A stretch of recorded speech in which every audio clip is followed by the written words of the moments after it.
जय हिंद दोस्तों, स्वागत है Laxman learn study YouTube channel में। दोस्तों आज का यह वीडियो काफ़ी इम्पोर्टेंट होने वाला है। दोस्तों आज के इस वीडियो में साइंस का टॉप 30 ऐसे प्रश्न करने वाले हैं जो कि बार बार एग्जाम में पूछे जाते हैं। तो दोस्तों यदि आप भी मेरे चैनल पर पहली बार आए हैं तो चैनल को सब्सक्राइब जरूर कर लीजिएगा। तो दोस्तों वीडियो को बिना स्किप किए अंत तक बने रहिएगा। आज के पहले प्रश्न की ओर चलते हैं। आज का हमारा पहला प्रश्न है, प्रकाश किरण पुंज जो अत्यंत दिशिक हो क्या कहलाती है। दोस्तों प्रकाश किरण पुंज जो अत्यंत दिशिक हो क्या कहलाती है।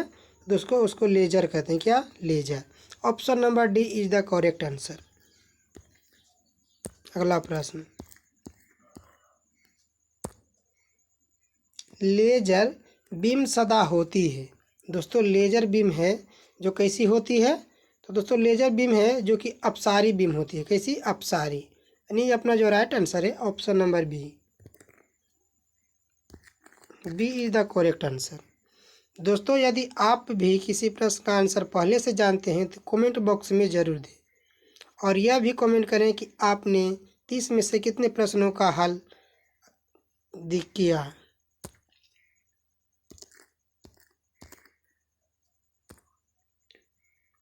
परमाणु के नाभि में क्या होते हैं। दोस्तों परमाणु के नाभि में क्या पाए जाते हैं। तो दोस्तों अपना जो ऑप्शन दिया हुआ है, ए न्यूट्रॉन, बी प्रोटॉन, सी न्यूट्रॉन प्रोटॉन दोनों, या डी इलेक्ट्रॉन। तो दोस्तों परमाणु के नाभिक में है जो कि न्यूट्रॉन प्रोटॉन पाया जाता है। यानी अपना जो करेक्ट आंसर हो जाएगा option number C, neutron proton दोनों पाया जाता है दोस्तों। यानी कि C is the correct answer.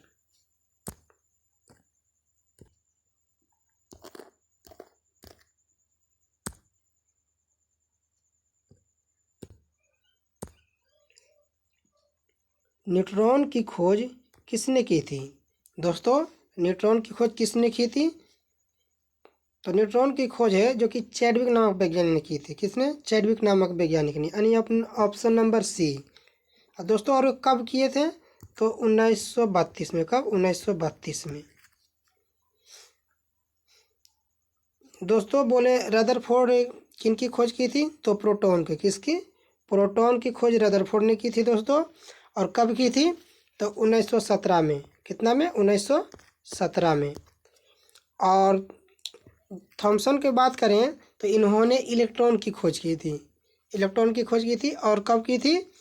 तो दोस्तों ये की थी 1897 में। कब? 1897 में। ये तीनों इम्पोर्टेंट हैं दोस्तों, इन्हें जरूर याद कर लीजिएगा। अगला प्रश्न,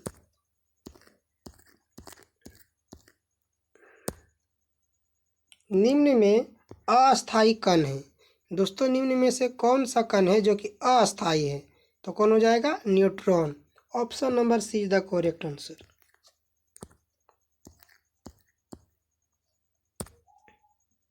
जिस तत्व के परमाणु में 2 प्रोटॉन, 2 न्यूट्रॉन और 2 इलेक्ट्रॉन हो उस तत्व का द्रव्यमान संख्या कितना होता है। तो दोस्तों द्रव्यमान संख्या की बात करें तो द्रव्यमान संख्या इक्वल हो जाता है प्रोटॉनों की संख्या और न्यूट्रॉनों की संख्या के योगफल के बराबर। यानी कि यहाँ पे 2 प्रोटॉन हो तो 2 + 2 यानी कितना हो जाएगा? 4। कितना हो जाएगा? 4। Option number B is the correct answer.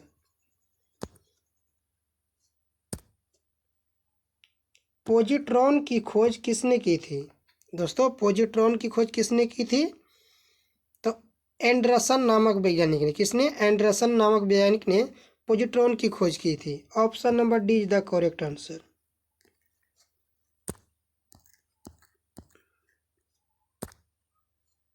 Hydrogen परमाणु के न्यूक्लियस में प्रोटॉनों की संख्या ज्ञात करें। तो दोस्तों इस प्रश्न का जो राइट आंसर हो जाएगा ऑप्शन नंबर बी। कितना हो जाएगा? ऑप्शन नंबर बी, एक। कितने हो जाएगा? 1।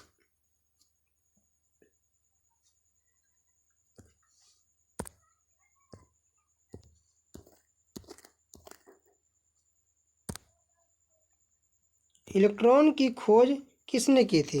दोस्तों इलेक्ट्रॉन की खोज किसने की थी। तो दोस्तों अब कुछ समय पहले हमने बताया था कि इलेक्ट्रॉन की खोज किसने की थी। तो कौन किए थे दोस्तों? इलेक्ट्रॉन की खोज है जे थॉमसन, किसने की थी? J Thomson. Option number A is the correct answer.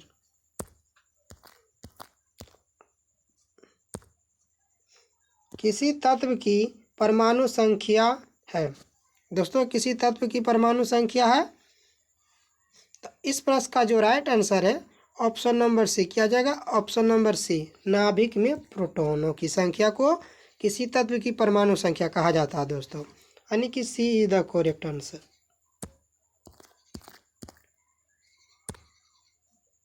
परमाणु में प्रोटॉन रहते हैं दोस्तों, परमाणु में प्रोटॉन है जो कहाँ रहते हैं?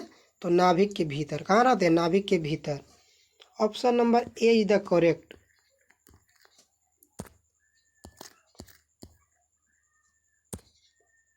इलेक्ट्रॉन कहाँ रहता है दोस्तों? इलेक्ट्रॉन वहन करता है। क्या? इलेक्ट्रॉन वहन करता है। तो इस प्रकार का जो राइट आंसर है ऑप्शन नंबर ए, एक यूनिट ऋण आवेश। दोस्तों क्या? ऋण आवेश वहन करता है दोस्तों। इलेक्ट्रॉन पर पूछे ऐसा भी कि इलेक्ट्रॉन पर कौन सा चार्ज पाया जाता है, तो बोलेंगे ऋण आवेश। कौन सा? ऋण आवेश। Option number A is the correct answer.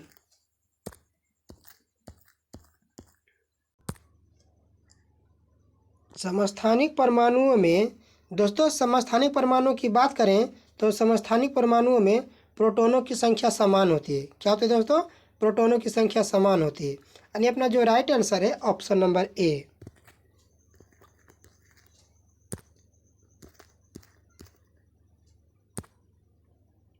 समस्थानिक होते हैं किसी एक ही तत्व के परमाणु जिनका परमाणु भार भिन्न किंतु परमाणु क्रमांक समान होता है, यानी अपना जो कि राइट आंसर है ऑप्शन नंबर बी। क्या हो जाएगा? Option number B is the correct answer. अगला प्रश्न, किसी परमाणु नाभिक का आइसोटोप वह नाभिक है जिसमें कि प्रोटॉनों की संख्या वही होती है परंतु न्यूट्रॉनों की संख्या भिन्न होती है, यानी अपना जो कि राइट आंसर है ऑप्शन नंबर बी। क्या हो जाएगा? Option number B is the correct answer.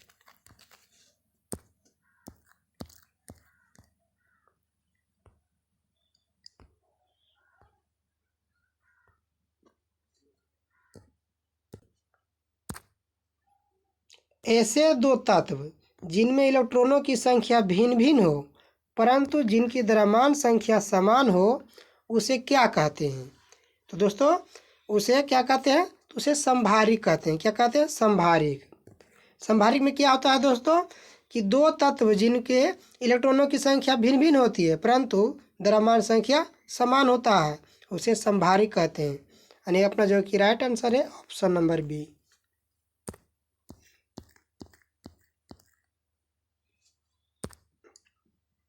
ऐसे परमाणु जिनके परमाणु क्रमांक समान परंतु परमाणु द्रव्यमान भिन्न भिन्न होते हैं उसे क्या कहते हैं? तो दोस्तों उसे क्या कहते हैं? उनको समस्थानिक कहते हैं। क्या कहते हैं? समस्थानिक, यानी अपना जो कि राइट आंसर है option number B. B is the correct answer.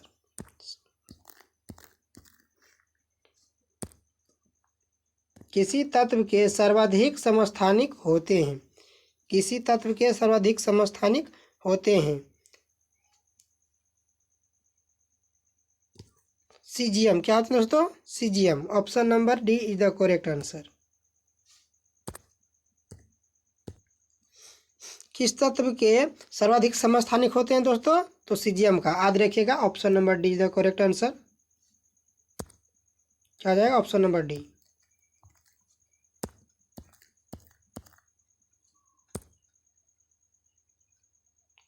परमाणु जिनमें प्रोटॉनों की संख्या समान परंतु न्यूट्रॉनों की संख्या भिन्न भिन्न रहती है उसे क्या कहते हैं दोस्तों? तो समस्थानिक कहते हैं। क्या कहते हैं? समस्थानिक। Option number D is the correct answer.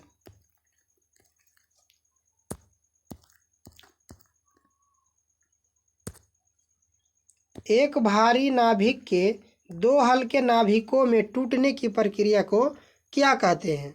तो दोस्तों एक भारी नाभिक के दो हल्के नाभिक में टूटने की प्रक्रिया को नाभिकीय विखंडन कहते हैं। क्या? नाभिकीय विखंडन, यानी अपना जो कि राइट आंसर है ऑप्शन नंबर बी।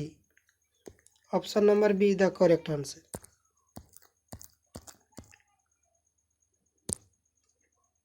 परमाणु बम का सिद्धांत किस पे आधारित है? दोस्तों परमाणु जो बम है किस पे आधारित है? तो बोलेंगे किस पे दोस्तों? नाभिकीय विखंडन पर। किस पे आधारित है? नाभिकीय विखंडन पर। Option number B is the correct answer.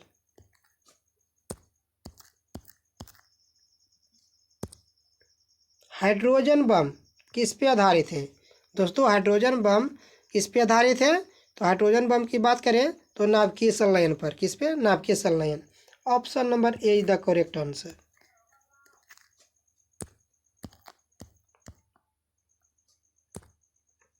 सबसे पहला नाभिकीय रिएक्टर बनाया था? दोस्तों सबसे पहला नाभिकीय रिएक्टर किसने बनाया था? तो दोस्तों इस प्रश्न का जो राइट आंसर है ऑप्शन नंबर क्या हो जाएगा? D, Fermi. क्या? D, Fermi.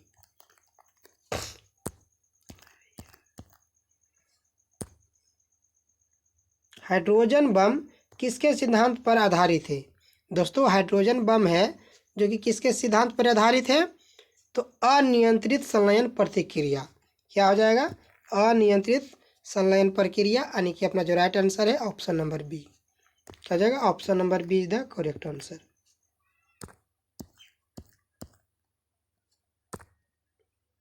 सर्वप्राचीन शैल समूह की आयु आंकी जाती है?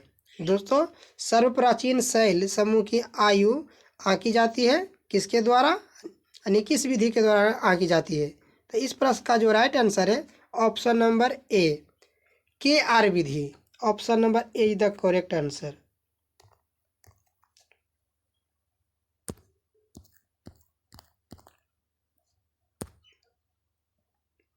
रेडियो सक्रिय पदार्थ उत्सर्जित करता है? दोस्तों रेडियो सक्रिय पदार्थ क्या उत्सर्जित करता है? तो क्या करता है दोस्तों? तो इस प्रश्न का जो राइट आंसर है क्या हो जाएगा? डी, यानी कि रेडियो सक्रिय पदार्थ है जो कि अल्फा किरणें भी उत्सर्जित करता है, बीटा किरणें भी उत्सर्जित करता है, गामा किरणें भी उत्सर्जित करता है। तो अपना जो राइट आंसर क्या हो जाएगा? Option number D. क्या हो जाएगा? Option number D.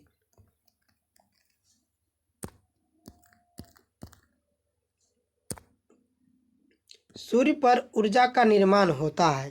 दोस्तों सूर्य पर ऊर्जा का निर्माण किसके द्वारा होता है? तो क्या हो जाएगा? नाभिकीय संलयन द्वारा। किसके द्वारा? नाभिकीय संलयन द्वारा।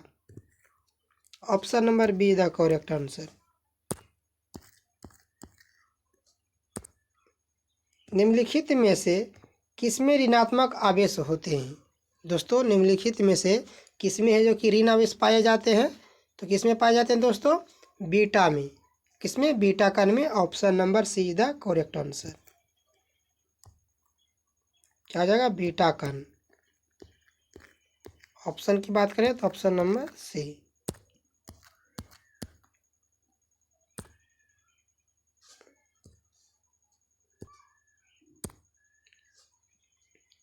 थर्टीन नंबर जो प्रश्न है दोस्तों इसका जवाब आप लोगों को कमेंट में देना है दोस्तों। 13 नंबर जो प्रश्न है क्या है कि वायुमंडलीय दबाव को मापने के लिए किस उपकरण का प्रयोग किया जाता है? अपना जो ऑप्शन दिया हुआ है ए लैक्टोमीटर, बी बैरोमीटर, सी थर्मोमीटर या डी मल्टीमीटर। आप लोगों को इसका आंसर कमेंट में ज़रूर देना है। दोस्तों आज का हमारा वीडियो यहीं पे समाप्त होता है।